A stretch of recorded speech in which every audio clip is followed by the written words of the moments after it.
Sink here, 3, 2, 1, sink. Good morning, paddlers around the world. This is Gary again with another amazing crap paddling video coming to you from the California Center for Research on Advanced Paddling. And we're really going to get advanced today. I'm in beautiful Bayona Creek in Los Angeles. And this is something different. This is the first of what I'm planning to be a series of at least 3, maybe 4 or 5 videos, all looking at feather or blade offset. Different degrees of feathered or unfeathered, and how that works, and some techniques that may be useful that I haven't seen anybody ever do other than myself. And anyway, so a little bit of introduction. What is feather? Well, to go back to the history, a brief history of double-bladed paddling, kayaks. Originally, kayak paddles were unfeathered. So that simply means that the blades are basically in the same plane, okay?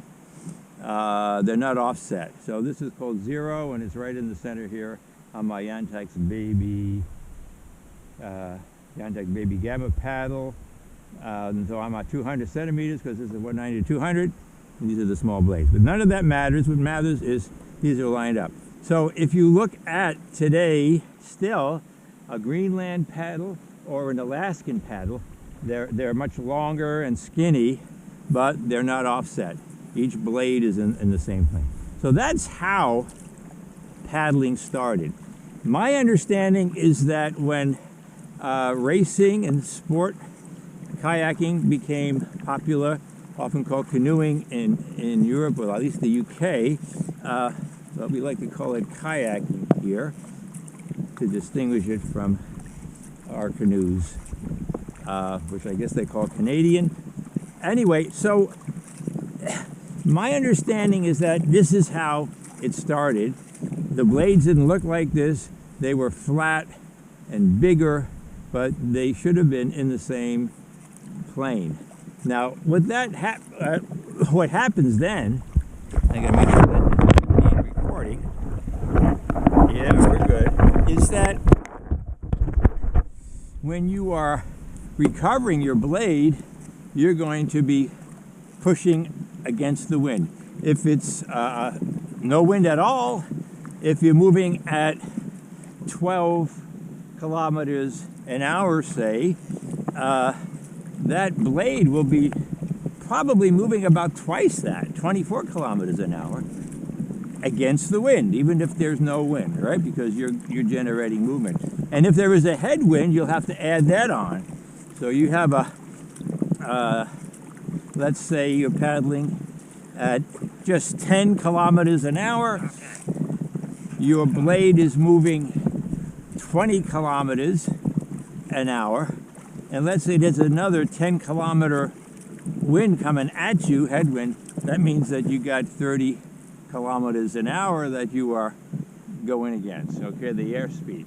And that's going to create drag and slow you down.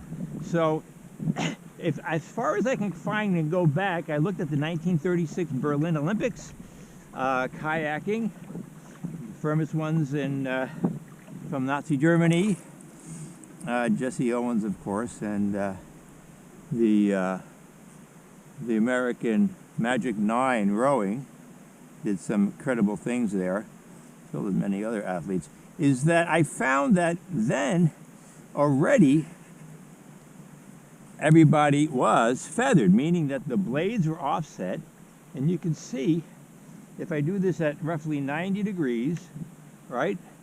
Now, when this is coming back, the top blade is slicing through, okay? It's just slicing through. So it's minimizing any air resistance. And with a flat paddle, that's just really slicing, cutting through the water. So if you look at 1936, everybody is feathered, as we call it. It comes from adjusting the pitch of propellers on planes and boats, or what the Brits I think call screws, air screws and water screws. So that's what feathering comes from. So this is feathered, all right?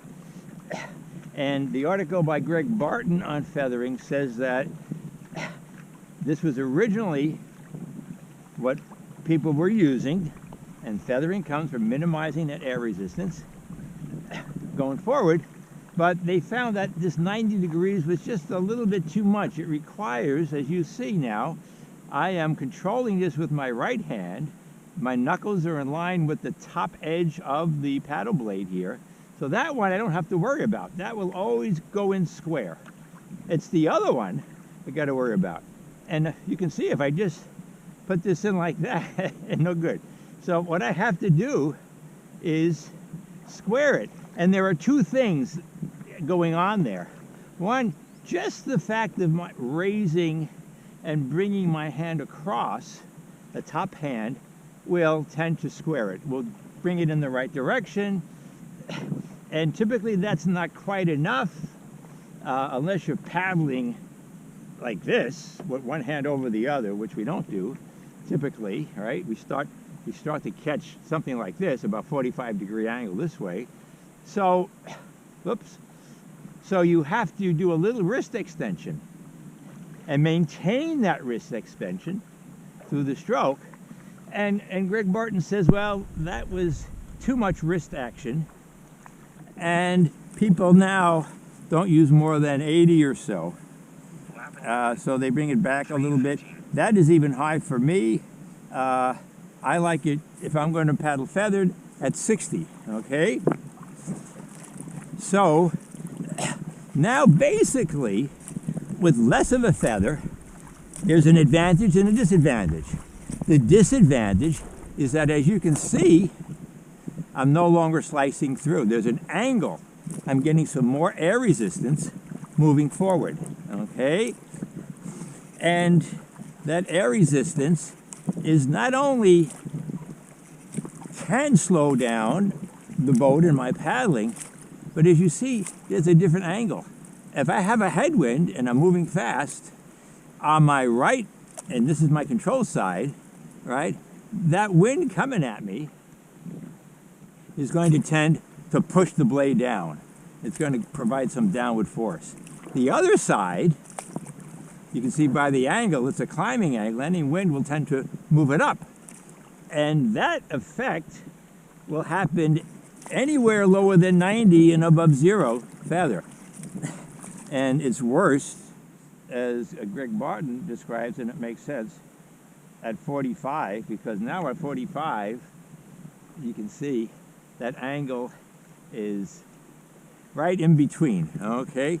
So what I'm giving up by reducing my feather from 90 is I am giving up the nice slicing through the air, but what I'm getting by reducing, I'm going down to 60 now, is that I have less or perhaps no wrist extension needed, because just bringing my hand up may be enough to square the non-control blade. So this is right control. I just have to hold it firm enough so that it doesn't slip. The left, it rotates in my hand as needed. All right, so the left can be a super light grip all the time. The right can still be pretty light.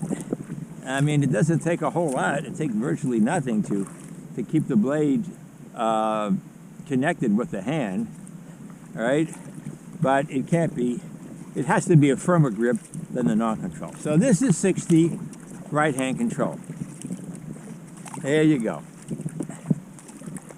Now, this is how I learned to paddle right-hand control, about 60, because the Marine Aquatic Center, which is right up there, was where I started paddling with sea kayaks.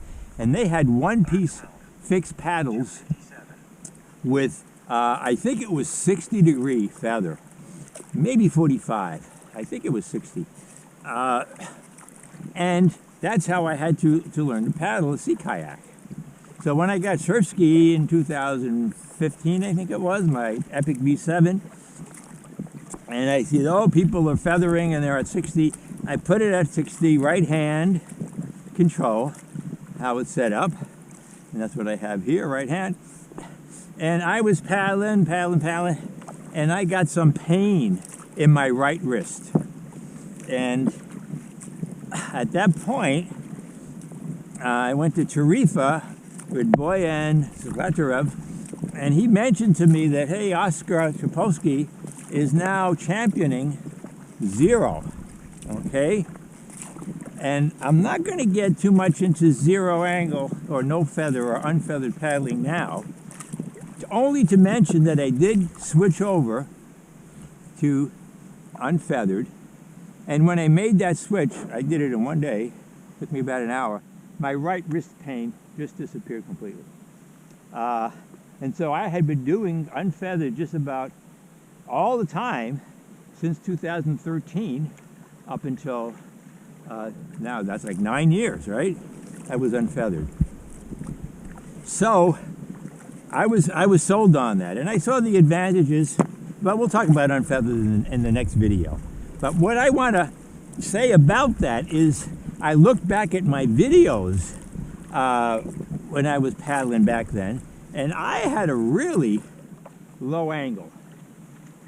I was probably coming in around my shoulder level and then dropping even more than that, okay? And I believe now that instead of going unfeathered, I could have just done one of two things.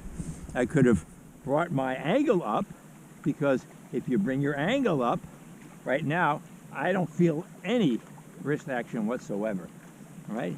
Just the act of bringing up my hand, I can keep my wrist neutral, and I'm getting the left blade squared, okay? Without even thinking about it, just with that angle. So I think I could have raised the angle, or I could have reduced the feather. So what does this all mean? Okay, one other thing I want to show. So I'm saying that I think I could have got rid of my wrist pain by just increasing my angle, which I think is better. I can get more downward force. I can get a more powerful stroke. So could have done that instead, or reduce the, if I wanted to keep it low, I could have reduced the angle maybe to 30 degrees, 45 or 30, something like that. The other thing I wanted to show is, okay, I'm 50, 60 degrees, right? Again, the right hand is the control hand. So this is sort of set and forget. I need to do nothing with this right hand. I just keep it in contact with the blade. The left one is the one that has to know to release and to let it slip. But that's easy too. So right hand control, hang on to it. There's no way I should ever not get a square catch with the control hand. And as long as I get the angle high enough where I want it at about eye level and don't resist with the non-control hand, I'm going to get a square catch on the left side, okay? So this is sort of set and forget. Now, the question comes up, okay, right hand control is more popular, but what about changing the control hand? Is that possible? And then why might you want to do that? Okay, so I'm going to go to left hand control, still keep it at 60 degrees. And now I have to remember, I'm going to line up my knuckles with the top of the left hand blade. And I have to remember, maybe to start off, I'm going to have a nice firm grip, maybe firmer than I normally would have. But I got to remember not to release that and to keep this one loose. So I can start off a little bit easily. Okay, I can go to right, that right hand slipping through feels weird because I'm used to controlling with that right hand. And I'm used to slipping with the left. But look at this. If you think about it and are mindful of what you're doing, here I am paddling with left hand control. Now, this is not the first time I've done this. I do have a video of the very first time. And maybe the second or third stroke with the right hand, I screwed up a little bit for some reason. But it was basically a no-brainer. It's a set and forget. You got to think about it. Initially, to keep that left hand in control, and here I go, you know, no problem. And I can put all the force I want on it. There you go. People will say, oh, my muscle memory, it's going to be too hard to do that. I can't switch over. There's no such thing as muscle memory. It's not even a useful analogy because it gets in the way. And we can get into the psychology of behavior at some point. But basically, our behaviors are very, very adaptive. And as long as you approach a new behavior and use your brain, and I'm mindful that my left hand must be controlling now, more firm on the shaft than the right. As long as I keep that in mind, this is easy. Okay. Now, why might you want to switch your control hand other than to see if you can do it? Well, there could be some reasons. And we're going to get to some of those in some of the following videos. But let me mention right now, and wrap this one up, what this might mean for you as a paddler, and then give you some homework. I see 5 different scenarios.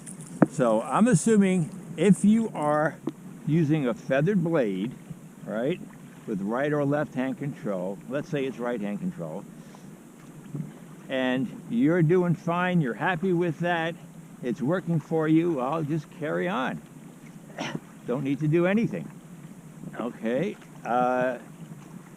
you're fine. If instead you're getting some wrist pain in your control hand, it's because you're extending it under power.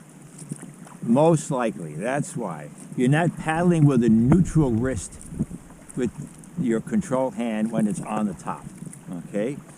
So, what you can do then is you need to match your feather angle to your paddling angle to eliminate that extension. You want a neutral wrist at the top, okay? Because you're applying power up there, right, in that position. If you look at the data from the New Zealand power meter, One Giant Leap, I believe it's called, they find that the top hand in the stroke is delivering 1/3 of the power, of the total power, okay? So if you're able to put out, say, 180 watts as you're paddling, what's going on is that that's 120 watts from the bottom hand and 60 at the top, okay? Half of that at the top. And you don't want to be doing that application with your wrist in a non-neutral position, okay?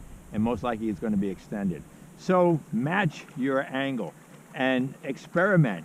If you are finding that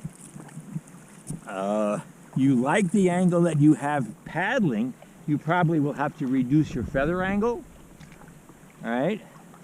And if for some reason you're married to that feather angle, or maybe you're paddling with a blade that is fixed, then you're going to have to change your angle. You'll probably have to increase your paddling angle, get the top hand higher.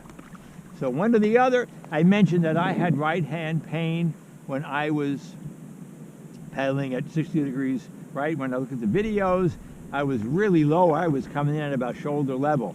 And I think I could have eliminated the pain by just going higher. Now I went unfeathered, and that worked out for me, and I learned things doing that, so I'm glad I went unfeathered.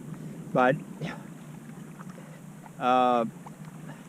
if I had just raised my hand like this at 60 degrees, come in at about eye level, I can do that now with no problem.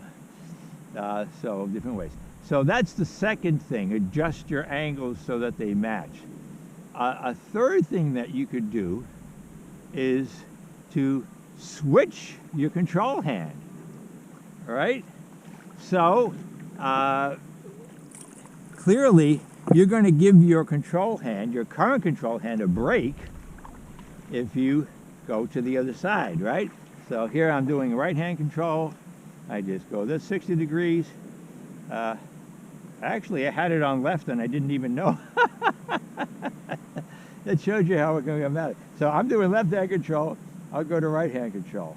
I'm amazed at how that works. Okay, right hand control now. So now I have the other hand going up at the top. That is really just another example of how you can adapt to different control hands. Okay, so give that a shot and see if it goes away.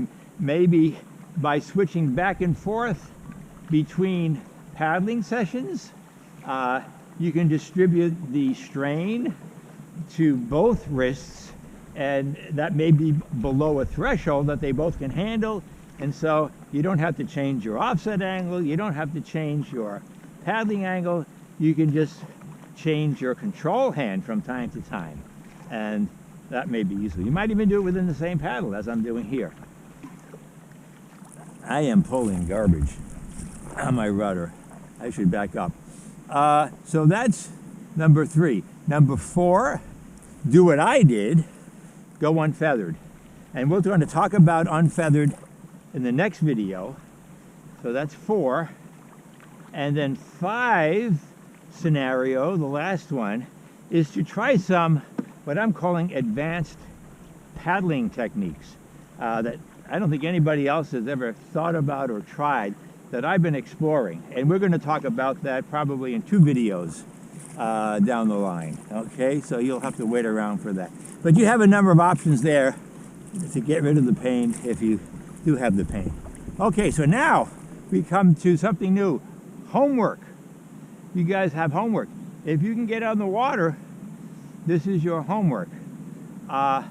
Your homework is to see if you can, if you are paddling with feather, you have most likely a right control hand. See if you can switch that to the left. That's your homework. Okay? Again, you may be surprised at how trivially easy it is. And again, that's right. And okay, I'm doing right now, and I'm just keeping my right hand in contact with the paddle blade, letting it slip through the left. And I can easily go from right back to left, 60 degrees. I just have to remind myself, line up the knuckles and keep that left hand in control. And there I go. All right. Well, you see, sometimes it doesn't click right away because I've done very little paddling this way. But I just have to be mindful of getting that top. I don't think I have my top hand up high enough on that one. Okay, there we go. So now that's the left hand control, and I can do that, but be mindful. Now, you may want to, if it's really hard for you to remember that you switch, you may bring some duct tape along and tape your hand to the paddle, or just put some sticky things on it. You know, maybe put a sticky surface, although I don't know how long it'll remain sticky once it gets wet.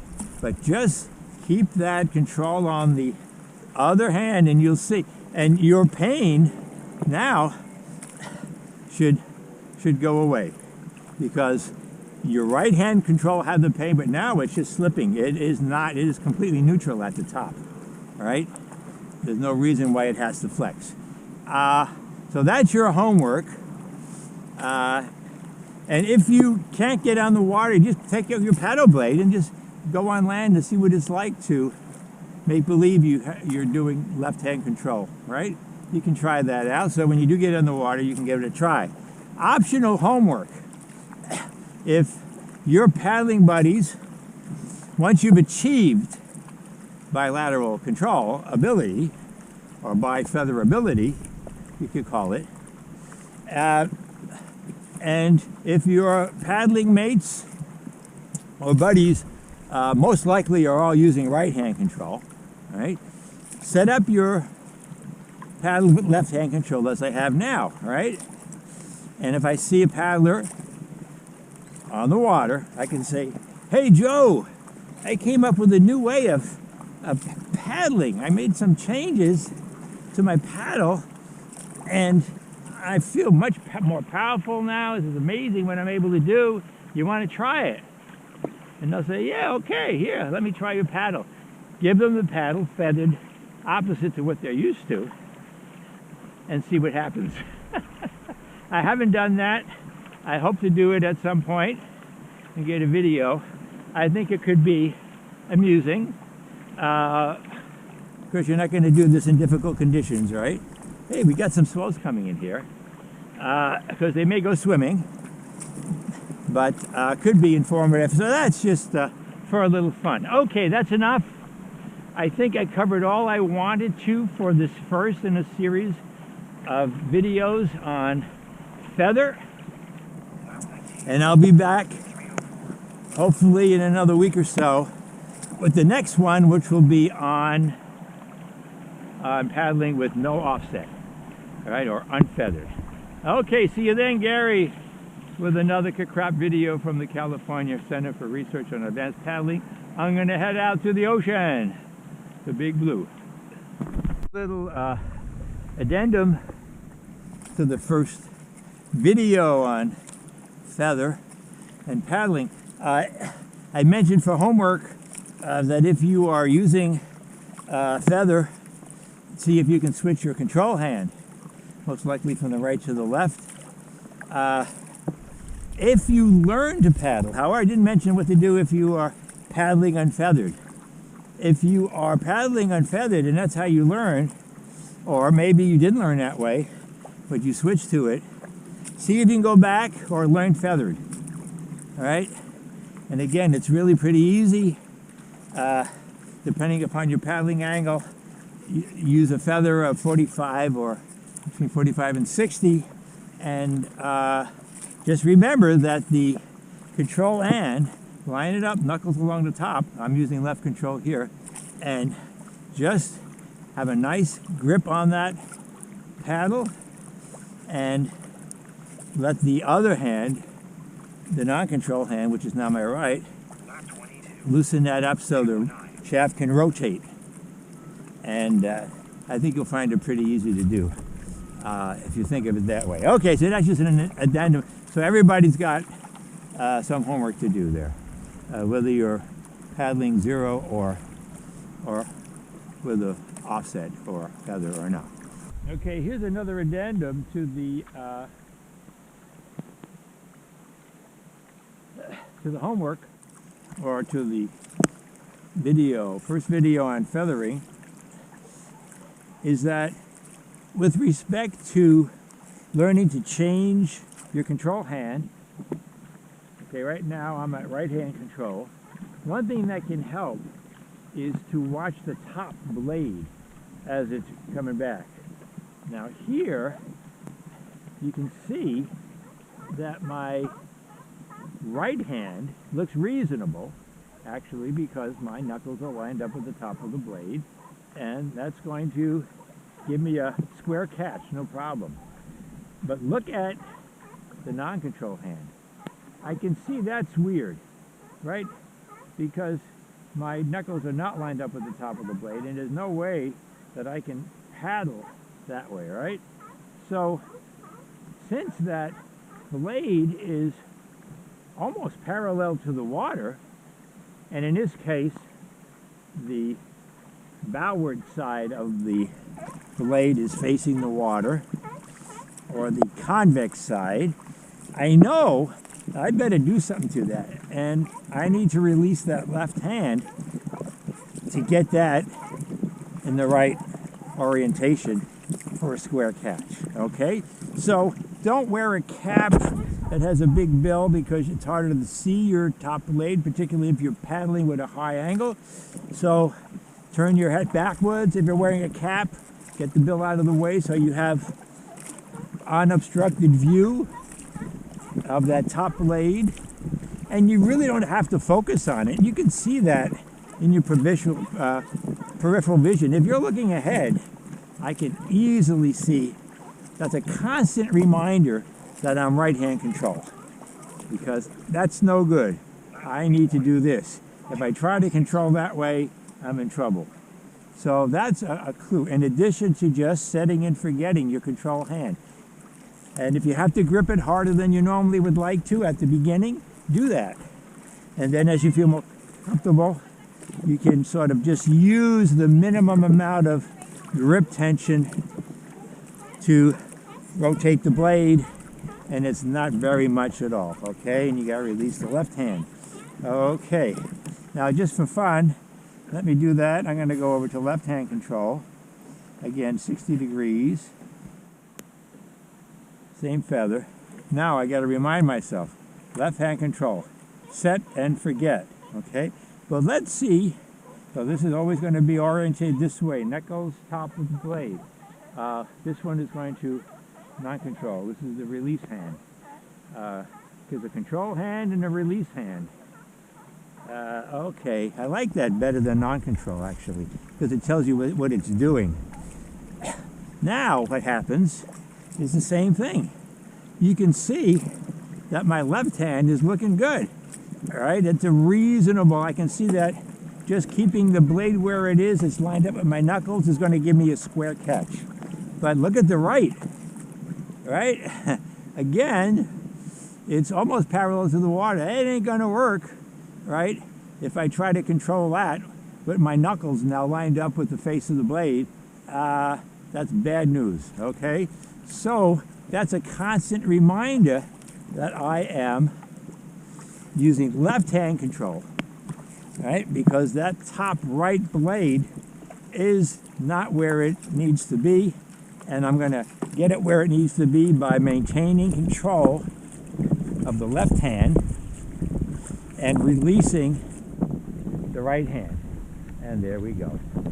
So put your cap on backwards when you try your homework assignment of switching control, and I think you'll find it easier, a constant reminder of which hand is controlling and which hand is releasing. There we go, not controlling. So, hopefully you find that useful. Bye.